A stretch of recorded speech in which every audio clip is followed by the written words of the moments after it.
proud to be the principal here. I am starting my sophomore year at Falmouth High School, and I'm very excited about it. Once again, Falmouth High School has been designated a level 1 high school, so at least during my first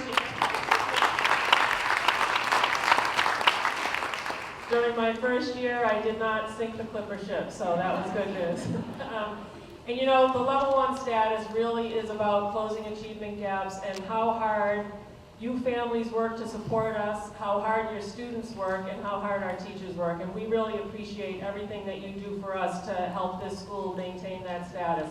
I do want to introduce you to a couple of people. This is Mr. Tom McManaman, who sometimes introduces himself as principal, but he's assistant principal. And this is our new assistant principal, Mr. Henry St. Julian. We're very excited to have him here.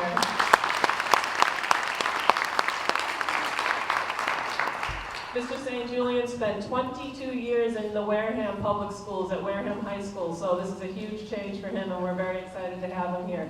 Before we send you on your way tonight, we have a couple of announcements and information that we'd like to share with you. Mr. McManaman will first talk a little bit about Power School, and we also have a new academic intervention and enrichment program that we're going to be piloting starting November 14th, and we're going to tell you a little bit about that before you get on your way to see your teachers. Hey, good evening, everybody. I want to welcome all the parents in who are standing over there. Plenty of room around the auditorium. Please come on in, have a seat. We'd love to have you inside. I just want to talk a little bit about some of the information you were given this evening. If you look at the schedule especially, most of you probably have attached to your student schedule some information on Power School and logging in as a parent on Power School. What we learned this week in looking at the numbers was there are over 600 parents who do not have Power School access, or 600 students whose parents or guardians do not have access to Power School. There was a new way that you had to approach Power School. I believe it was last April that was sent out, and there's a little process to go through for that. It took place with the upgrade to Power School that went on this summer.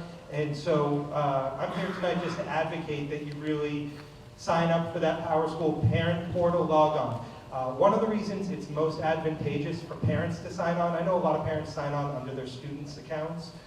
It is advantageous on our end if you actually log on under a parent account, and that's because teachers have the ability to see that you've logged on, and so they can see that you're engaged in looking at their students' grades and up to date with that, and that can help the conversations take place. If they're calling you, we can start the conversation in a different place. If it's, I know you've been looking at Power School, and I just want to let you know about some of the things we've been doing. As we're talking about Power School, I know a lot of parents are using the app now on the iPhone or Android app. Mid-quarter reports and report cards, which are completely online at this point. There are no more paper copies of these going home. They are only accessible through a browser. You can't use the app to access those. So again, just advantageous for you if you are logging onto that parent portal that you can see the report cards and the mid-quarter reports. A quick reminder, anything that's blue in Power School can be clicked to give you more information as well. So if you see that in English your son or daughter has an 87 and you want some more information about that, you click on that 87 and it will give you a detailed report of the assignments and the grades. And sometimes you can even go further in, so you can click on comments that teachers have put in for individual assignments if something was late, missing, completed on time, etc.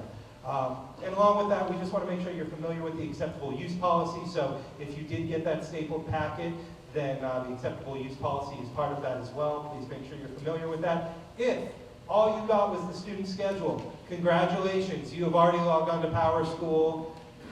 That's great. Thank you very much. I'm going to turn it back over to Mrs. Gantz. Thank you. So like I said, we have a program that we are calling the Falmouth High School Intervention and Enrichment Block, and it's FHS Block for short, Falmouth Help Students. And how this came about is, you can see here, we're launching it in the second week of quarter 2. It's a 33-minute period every day at the same time, and it's devoted to meeting the needs of all students, from the most struggling students to everybody in between to the most high-achieving students. And why did this come about? NEASC, which is the New England Association of Schools and Colleges, is our accreditation agency. And every few years they come and evaluate and review us. NEASC has a requirement that every New England high school implement what they call an advisory or advisor-advisee period. Many high schools did that, and it was to personalize the high school experience for the students in the high school. And the advisory experience was to put small groups of students with a teacher for a certain period of time, and they would get to know an adult, develop a relationship, and maybe feel more welcomed in the school. It turned into, for many schools, almost a glorified study hall. And other schools tried to look at how can we improve this and still meet NEASC requirement. Last fall, I went to a NEASC Model Schools Conference, and there was a high school from New Hampshire that modified the advisory requirement by, they call it TASC, Teachers and Academic Support Centers. And what they decided to do was have a TASC period throughout their day, which their period is about 40 minutes long, and they have students who are scheduled to that TASC period with different teachers throughout the day for intervention or enrichment experiences in small groups. So it personalizes the education for the student, it gives support to students, and it allows students to do enrichment activities above and beyond if they don't need extra help. It sounds a little confusing, but you'll see a little more detail here. So we asked ourselves, how can we better personalize the education for students? And after seeing this presentation at the Model Schools Conference, I actually was able to get an FEF mini grant, and the principal from the high school in New Hampshire came to one of our faculty meetings and did a presentation.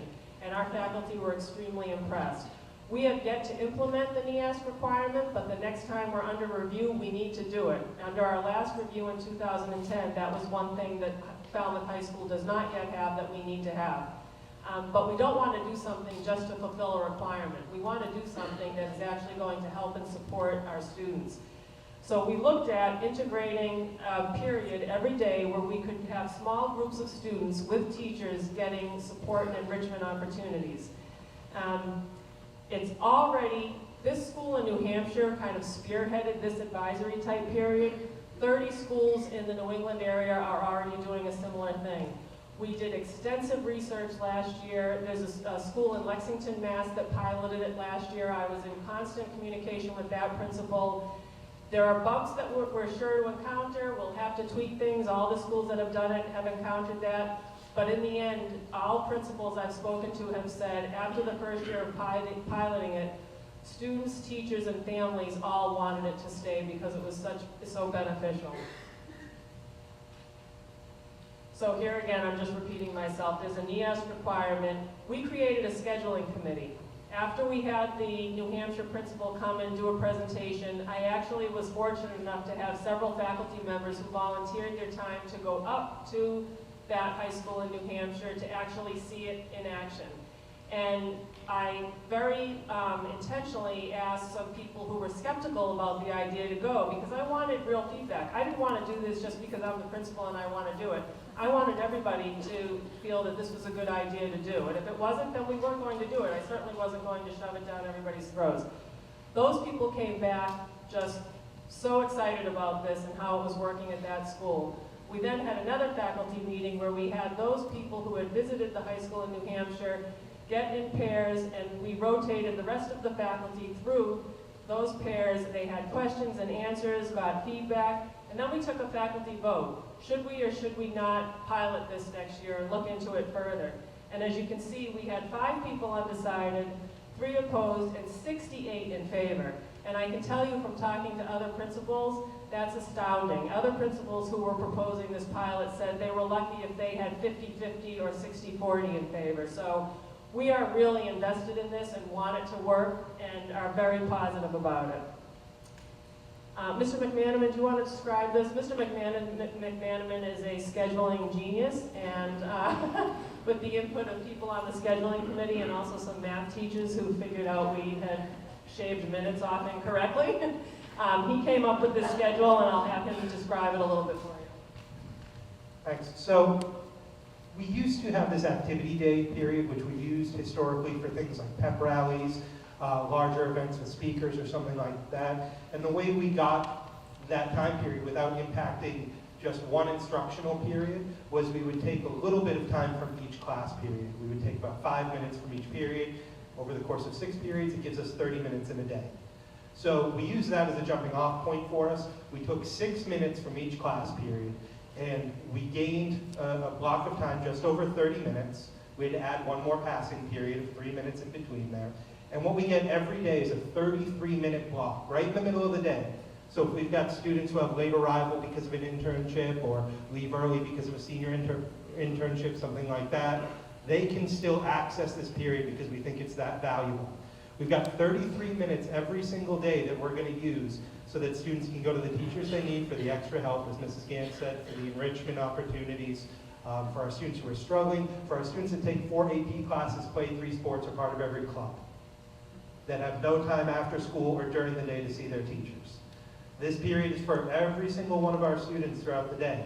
Mondays, these students, every student in Falmouth High School will report to a mentor, where that mentor will help them assign the rest of their week. And so we're really trying to use it for a specific purpose and a specific reason. And I can give you an example. So the principal up in New Hampshire said he had a student who was an athlete in honor societies and clubs, and came to him in the morning and said, can you give me a pass during my math class so I can go see my AP bio teacher because we have a test later and I have questions. And he said, I can't do that. I'm not going to take you out of math so you can go see your AP bio teacher. He said, why couldn't you go after school? Well, I had to go to field hockey after school. And then he walked away and he said, how am I not allowing this poor girl and denying her an opportunity to get help before this AP bio test? So this is for, it's not just extra help. It's not just that you can get your homework done here. This is even our new band teacher. She actually said to me, you know, I would love to take certain groups of students who play similar instruments, and I can take them for this 33-minute period, and they can all practice together and improve their skills and enhance their skills. The percussionist, she said, I would love to get them together. I can't do that in a regular class time. Art teachers might have projects that they're working on. Club advisors may want to meet with groups. Guidance counselors may want to meet with small groups. So every student will be scheduled during that period, and first and foremost, they will be, if they are struggling in a particular subject, those teachers will say, you know, I have 5 students in my class who I know are all struggling with this concept in geometry. I want to pre-schedule those students on the Tuesday FHS block period, and that's how they'll be scheduled. So a student can't say, oh, you know what, I want to go to art tomorrow during the FHS block period if they're getting a D in English or another class. Mondays is the scheduling day. Tuesday through Friday, they will be doing whatever they're assigned to do during that period for their enrichment or intervention. It's 33 minutes a day. Every class will still meet 150 times a year.